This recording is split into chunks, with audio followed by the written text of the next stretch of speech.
Mr. Kennedy, you wear a very great and famous name, so there's no need to introduce yourself. But in fact, besides the people who are protesting here in Germany, lots of people don't really know what you are doing. So please, could you explain what exactly are you doing? What are you famous for besides your name? Well, I'm an attorney and I work on environmental issues and I work also on medical freedom issues and children's health. I run the premier toxic exposure to children advocacy group in the country to reduce injury and chronic disease to children. Today I'm here because Germany today is the front line. Just my uncle came here almost 60 years ago and did his Ich bin ein Berliner speech. And at that time, Berlin was the front line against totalitarianism. And today the same thing is happening. Because governments love pandemics the same reason they love war, because it gives them the capacity to impose authoritarian controls on populations. And we're seeing many, many controls that don't make sense to people, that don't have the support of science. And we're seeing policies that are passed where there's no risk assessment done. If you save 1,000 people or 100,000 from coronavirus, but you kill 100,000 or 1,000,000 from unemployment, from isolation, from food shortages, from the obliteration of the middle class, then what good is that? We need government policies that actually reflect the best for our democracies and that respect democracy and that respect our humanity, and we're not getting that today.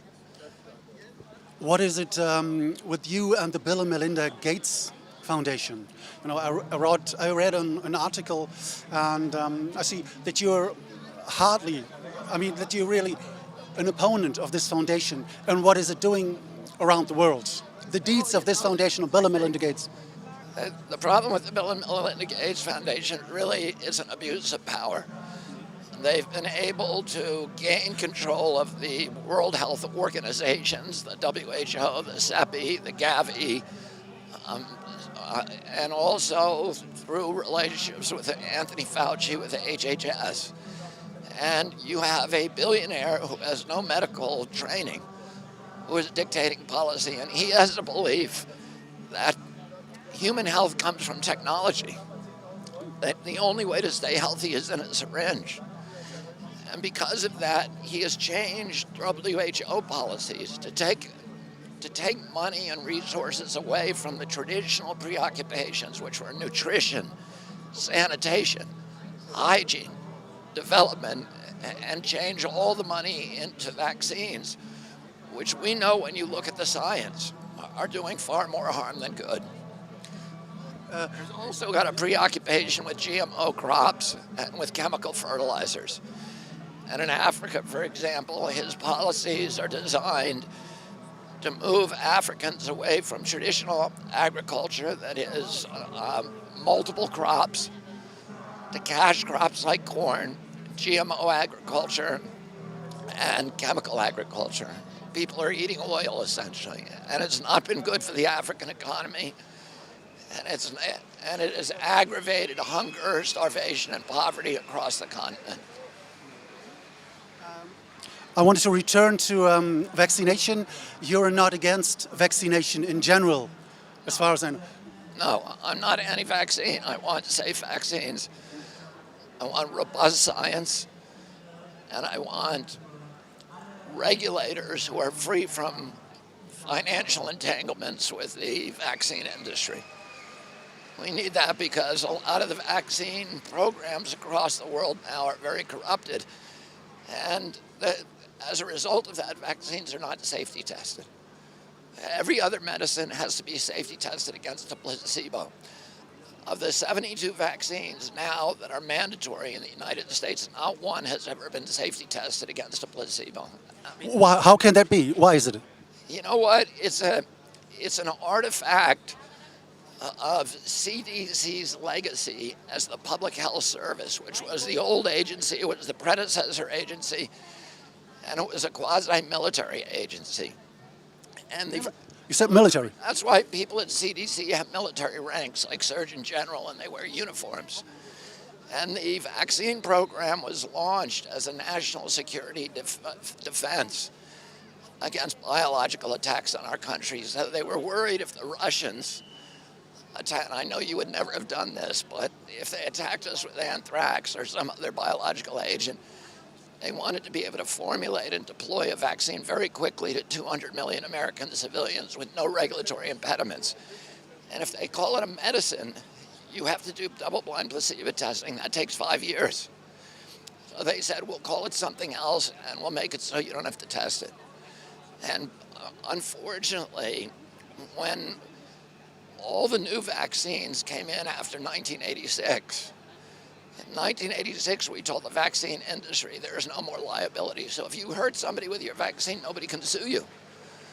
All of a sudden, there was a gold rush to put more vaccines onto the schedule because they became very, very profitable. And none of those vaccines were ever safety tested. They took advantage of that old military loophole. Wow, that's very interesting. I didn't know that. So, People don't know it. You know why people don't know it? Because there's censorship. Oh, I'm not allowed to talk about that on American TV. And if you put it on the social media, they'll censor you. If people knew the truth, you know, people would have a lot of questions about what we're giving to our children. did you try to talk about it on RT America? On RT America, yeah, I do talk about it on RT America. It's the only station that lets me talk about it. It's very paradoxical because that's true. Yeah, RT America is the only place that we can talk about many of these subjects. So don't you think it's strange that Russian TV looks like the most free, especially in the United States? Very ironic to Americans. Most Americans would be stunned by that, but it is true, unfortunately. The U.S. TV is owned by the pharmaceutical companies. The TV is owned by the... What happened is we passed a law in 1997 that for the first time made it legal for pharmaceutical companies to advertise prescription drugs on TV. There's only 2 countries in the world that allow that. One is New Zealand and the other is the United States. And that's why we Americans consume more drugs and more expensive drugs, higher expense than any country in the world, and we have the worst health outcomes. Pharmaceutical drugs are now the number 3 killer in the United States after heart attacks and cancer. But nobody talks about it, because if you look at the evening news in the United States, out of 22 advertisements on a typical news show, 17 of them are pharmaceutical. And so they're dictating content. Anderson Cooper's not allowed to criticize a pharmaceutical company. And that's why we had the opioid epidemic and why we have these epidemics now of chronic disease. Oh, unfortunately, we have to go to Russia, to Russian TV to tell the truth. President Trump wanted to bring an end to these opioid epidemics. Do you think he will succeed? Well, he originally said that he was going to do that, but then he took a lot of money from the pharmaceutical industry, and his appointments have all been pharmaceutical lobbyists and insiders. So no, I don't think so, but I'd be happy if he did. Well, it doesn't look like when you say they are insiders.